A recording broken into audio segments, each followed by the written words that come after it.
Hello my beautiful soul. मैं अन्नू आप सभी का अपने स्पिरिचुअल ट्विन फ्लेम लव में आप सभी का बहुत बहुत स्वागत करती हूँ। आज का विषय रहने वाला है ट्विन फ्लेम जर्नी में डिवाइन फेमिनाइन की फर्स्ट प्रोसेस, अवेकनिंग प्रोसेस क्या महत्व रखती है और क्या इस जर्नी में रोल प्ले करती है। तो आइए जानते हैं फेमिनाइन की अवेकनिंग के बारे में। फेमिनाइन की अवेकनिंग के पहले उसे उसके काउंटर पार्ट मतलब उसके अदर हाफ सोल मैस्कुलाइन से मिलाया जाता है। उसके बाद उसके फेमिनाइन की अवेकनिंग चालू होती है। ये जर्नी दो आत्माओं के मिलन का है। ये जर्नी रूह से रूह के कनेक्शन का है। तो ईश्वर हमारे यूनिवर्स सबसे पहले फेमिनाइन को अवेकन करते हैं। तो उस समय जब हमारी फेमिनाइन की अवेकनिंग प्रोसेस चालू होती है तो शुरुआती में उसे कुछ समझ में नहीं आता है कि ये सब घटना हमारे साथ क्यों घट रही है। उसे सडन मोबाइल में स्पिरिचुअल वीडियो आना और उसे चक्रास के वीडियो सामने आना, उसे बहुत बटरफ्लाई दिखेंगे प्राकृतिक में और उसे स्पिरिचुअल से जुड़ने का मन होगा। उसे खुले हवाओं में घूमने का मन होगा, आसमान की ओर निहारने का मन होगा। उसे ऐसा लगेगा कि मैं प्राकृतिक में रहूं। ये सब उसके साथ इस जर्नी के शुरुआती दौर में सब उसके साथ ये होना चालू हो जाता है। नेचर से कनेक्टिविटी होने के कारण वो इस उधेड़बुन में रहती है कि मैं पहले ऐसे नहीं थी और अब ये सब मेरे साथ क्या हो रहा है। उसे अपने ट्विन के साथ एक अलग ही जुड़ाव महसूस होती है जो कि अन्य इंसानों से इतनी जुड़ाव महसूस नहीं होगी, चाहे उसके फैमिली सर्कल में कितने भी मतलब कितने भी उसके क्लोज़ फ्रेंड, क्लोज़ रिश्तेदार कुछ भी हो, चाहे वो किसी के टच में भी हो, फिर भी उसको ये फीलिंग नहीं आती है, ये रूहानी कनेक्शन उसको नहीं फील होता है। लेकिन वो डीएम से जुड़ने के बाद मतलब मैस्कुलाइन से जुड़ने के बाद में उसे ऐसा लगेगा कि ये एक अलग ही कॉन्सेप्ट है। इससे जुड़ने के बाद उसे ये एहसास होगा कि नहीं, ये कुछ अलग कनेक्शन है। तो ये सब शुरुआती में उसे कह सकते हैं कि ये सब अनुभव करने को उसको मिलता है। फिर 24 आवर्स ये तो फेमिनाइन के दिल और दिमाग में चलते ही है। ये सब ईश्वरीय प्लानिंग होती है, यूनिवर्स का ये सब प्लानिंग के दौर होता है। हमारा इसमें कोई लेना देना नहीं है, सब ऊपर वाले करवाते हैं। डिवाइन की तरफ से आपको अलग अलग साइन मिलना चालू हो जाएंगे। आपको नंबर, सिक्रोनिसिटी, एंजल मिलेंगे, एंजल नंबर दिखेंगे, ट्विन फ्लेम से रिलेटेड वीडियो भी सामने आएंगे। आपको वो सब दिखाया जाएगा जो स्पिरिचुअलिटी से जुड़े होंगे। आप हमेशा इस उधेड़बुन में रहेंगे कि ये क्यों हो रहा है, क्यों दिखाया जा रहा है ये सब। पर धीरे धीरे आप इसे फेस करते करते आप समझने लग जाओगे। और एक टाइम तो ऐसा आता है कि हमें यूनिवर्स उन लोगों से भी दूर कर देते हैं जिससे हमारी बहुत अच्छे रिलेशन होते हैं, चाहे वो फैमिली मेम्बर के साथ हो, चाहे अपने ससुराल में। यदि आपकी शादी हो चुकी है तो आपके ससुराल में जिसके साथ अच्छे संबंध है वो धीरे धीरे टूटने बिखरने लगते हैं। धीरे धीरे आप उनसे दूर होने लगोगे। आपसे किसी से बात करने का, चाहे कुछ ऐसा मोमेंट आ जाएगा जिससे आपको लगेगा कि नहीं, मुझे दूर हो जाना ही अच्छा है। लड़ाई झगड़े की स्थिति बन जाएगी। चाहे तो आप उसके लिए अच्छे भी कर रहे होंगे तो उसको ऐसा लगेगा कि आप उसके लिए बुरे कर रहे हो। ऐसी सिचुएशन बनाई दी जाती है, क्योंकि ईश्वर जब तक आपको सबसे अलग नहीं करोगे तब तक आप इस चीज़ से हटकर अपने ओर ध्यान नहीं दोगे। तो ये सब यूनिवर्स प्लानिंग होती है।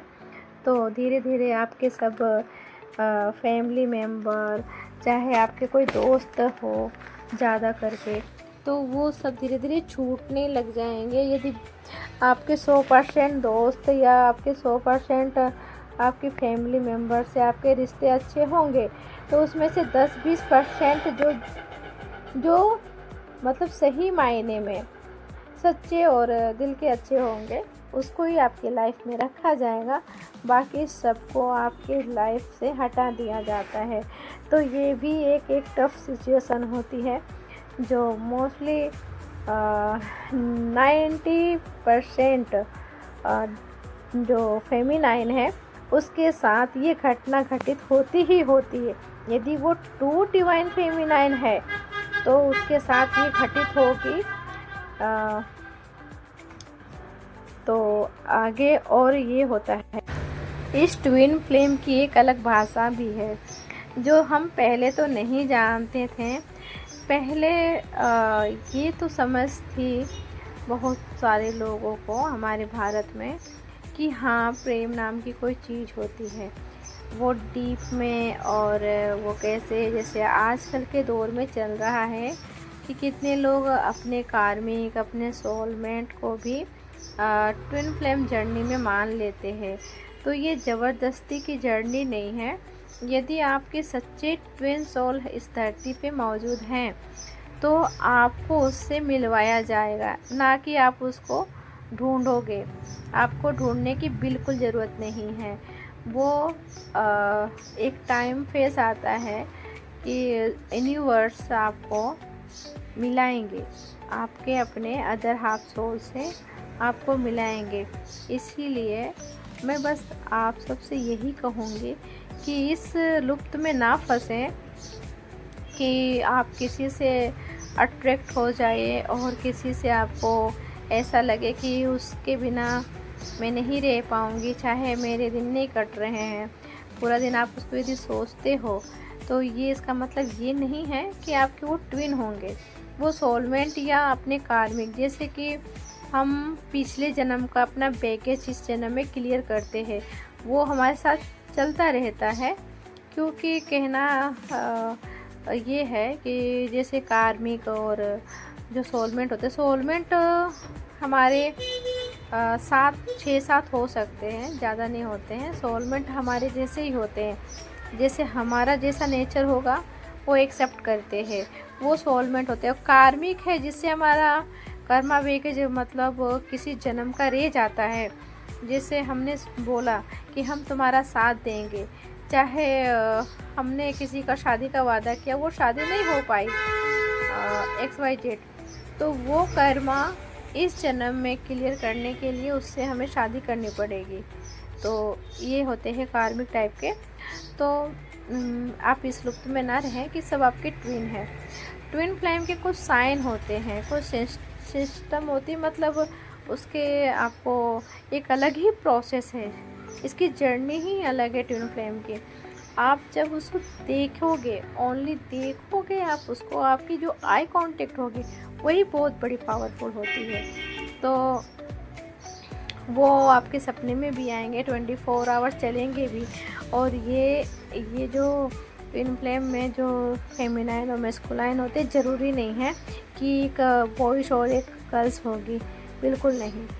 ये एक एनर्जी है, मैस्कुलाइन और फेमिनाइन एनर्जी है। ये फेमिनाइन एनर्जी एक मैस्कुलाइन एक पुरुष में भी हो सकती है, और फेमिनाइन और मैस्कुलाइन एनर्जी एक प्राकृतिक में हो सकती है। तो इसे इस तरह नहीं लें कि एक मतलब मैस्कुलाइन एक लड़का ही हो और फेमिनाइन एक लड़की हो, ऐसा नहीं होता है। ये एक एनर्जी है। तो इस जर्नी में स्टेप बाय स्टेप हमें आगे बढ़ाया जाते हैं, वो भी यूनिवर्स के द्वारा। हम खुद से कुछ नहीं करते हैं। आपका पहला आई कांटेक्ट फेस होगा, जिसमें आप एक दूसरों को देखोगे, और उसके बाद आपकी जर्नी स्टार्ट होगी। कि सबकी जर्नी अलग अलग है, तो हम एक के लिए नहीं कहेंगे, सबकी अलग अलग जर्नी है। तो किसी आई कांटेक्ट से भी किसी की जर्नी स्टार्टिंग होती है, और फिर एक बबल फेस आता है, जिसमें आप दोनों एक दूसरे को मतलब सपने आएंगे, याद करोगे, और रोना धोना तड़पना, ये सब फेस आता है। और इसके बाद आपको सेपरेशन के प्रोसेस में लाया जाता है, जिसमें सेपरेशन में आपको क्या होगा कि आप दोनों की क्लेंजिंग होगी, और इसमें फेमिनाइन का सबसे महत्व रोल है। ये फेमिनाइन को ही करना होता है। फेमिनाइन जिस तरह से मेडिटेशन और चक्रा हीलिंग, और फिर अपने ऊपर जितना ये स्पिरिचुअल में काम करेगी, जितना ये अध्यात्म से जुड़ेगी, जितने ये ईश्वरीय शक्ति से जुड़ेगी, वैसे वैसे इसके मैस्कुलाइन भी अवेकन होंगे, क्योंकि ये दोनों ओल्ड सोल होते हैं और कितने जन्म से इस धरती पे ये जन्म लेते हैं।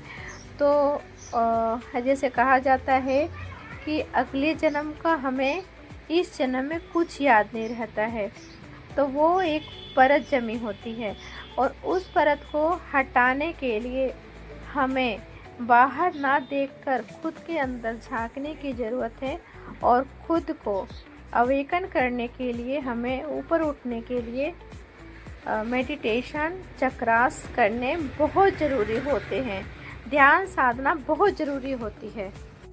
और ये फेमिनाइन जितनी जल्दी समझ जाती है, इतनी जल्दी इसके सामने काउंटर पार्ट सरफेस पे आता है, उसकी अवेकनिंग चालू होती है। कितनी फेमिनाइन काम कर रही है इस पे डिपेंड है। कितने लोग 6 महीने में भी अवेकन प्रोसेस में आ जाते हैं, कितने लोग साल भी समझने में लगा देते हैं, कितने तो सालों साल साधना करते हैं। किसी के 8 ईयर 6 ईयर 9 10th। हाँ, आप सबसे इम्पोर्टेंट चीज़ यही है, फेमिनाइन जितने अपने ऊपर काम करेगी, जितने खुद को समझेगी, जितने अपने अंदर झांकेगी, उतना ही सामने वाला मैस्कुलाइन अवेक होगा और उतनी जल्दी आपसे कांटेक्ट करेगा। इस दौरान अब हम आ जाते हैं अपनी फेमिनाइन के प्रोसेस में, जो कि हमारा आज का विषय है। तो हमारी फेमिनाइन की इस तरह से अवेकनिंग चालू होती है। तो इसका मतलब ये नहीं है अवेकनिंग के मतलब मैं इतना बातें यहाँ नहीं रख पाऊँगी, क्योंकि वीडियो बहुत लंबा हो जाता है। अवेकनिंग में फेमिनाइन पूरी तरह से टूट जाती है, यहाँ तक आप सोच सकते हो, जिससे हमारे इतना अच्छा किस जो कोई दोस्त है उसके साथ हमारी अच्छी दोस्ती है, यदि आप हमारे फैमिली में हमारे परिवार से हमारे अच्छे खासे बन रहे, वो आपके जेठानी हो, देरानी हो, या आपके मम्मी हो, पापा हो, भाई हो, बहन हो, कोई भी A to Z, तो यदि उससे हमारे रिलेशन अचानक से ख़राब होने लग जाएंगे और हमें ऐसी स्थिति बनाई दी जाती है, हम उससे दूर होने लगते हैं, हम उसके कांटेक्ट में बिल्कुल नहीं रहते हैं, ना हमारी बातचीत होती है, सब कुछ बंद कर दिया जाता है, तो आप सोच सकते हैं कि उस टाइम का जो फेमिनाइन की अवेकनिंग प्रोसेस के टाइम में वो कैसी फीलिंग में रहती होगी। पहला तो ये कि उसको स्पिरिचुअल ऊपर उठना है, और दूसरा कि उससे सब छूटने लगते हैं, सबसे उसे दूर कर दिया जाता है। तो आप समझ सकते हो कि उसके अंदर वो पेन कितनी होती होगी, वो बिल्कुल टूट जाती है, बिल्कुल बिखर जाती है। लेकिन कहा जाता है कि जो हर तरफ से टूट जाता है उसे हमारे ईश्वर ऊपर उठाते हैं, तो उस समय हमें कुछ नहीं दिखता है हमारे ईश्वर के सिवा। तो हमारे ईश्वर और जब ईश्वर हाथ थामेंगे तो फिर दुनिया की ज़रूरत नहीं होती है। तो इस वजह से हमारी फेमिनाइन ईश्वर पे बिलीव करती है, और उसके सारे जो भी उसे इंट्यूशन आते हैं, धीरे धीरे उसे इंट्यूशन मिलते हैं, उसे वीडियो के माध्यम से, नंबर के माध्यम से, एंजल नंबर के माध्यम से, जो भी उसे मिलते हैं, बस उसका मन कहेगा कि हाँ मुझे अभी ये करना है, मुझे ये इंट्यूशन आ रही है तो मुझे ये करना है। कहीं ना कहीं मैं ये बातें बोल रही हूँ तो शायद मुझे भी ईश्वर ये इंट्यूशन दे रहे हैं कि आपको ये बोलना है, तो मैं ये आपको बता रही हूँ। तो इस तरह से हमारी फेमिनाइन स्ट्रगल करते हुए खुद को हाई लेवल की करती है। वो जो डिस्टोर्टेड फेमिनाइन रहती है, वो डिस्टोर्टेड फेमिनाइन से डिवाइन फेमिनाइन बनती है। तो उस बीच का जो प्रोसेस बहुत पेनफुल होता है, वो यदि 1 साल का है, 2 साल का है, वो सबके अपने अपने जर्नी के हिसाब से होता है। क्योंकि ये पहले से जब हम धरती में अवतरित होते हैं, इसके पहले से दोनों काउंटर पार्ट एक दूसरे से कांटेक्ट करके आते हैं कि हमें धरती में किस तरह से हमारा काम रहेगा, किसके साथ हमारा कर्मा रहेंगे, किसके साथ हमें किस तरह से काम करना है। तो ये उस हिसाब से यहाँ काम करता है। तो ये हो गई आज की हमारी फेमिनाइन की अवेकनिंग प्रोसेस के बारे में। मुझे इतना मैं कह सकती हूँ कि मुझे ऐसा लगा है कि आप लोग को ये वीडियो बहुत ही अच्छा लगा होगा, आपको ये वीडियो पसंद आई होगी। तो मुझे कमेंट में ज़रूर बताइएगा और लाइक सब्सक्राइब करना ना भूलिए प्लीज़। आपके लाइक और आपके सब्सक्राइब से हमें बहुत साहस मिलती है ताकि हम आगे और वीडियो बना सकें। तो प्लीज़ लाइक और सब्सक्राइब नहीं करना भूलिएगा। जय शिव शक्ति, हर हर महादेव।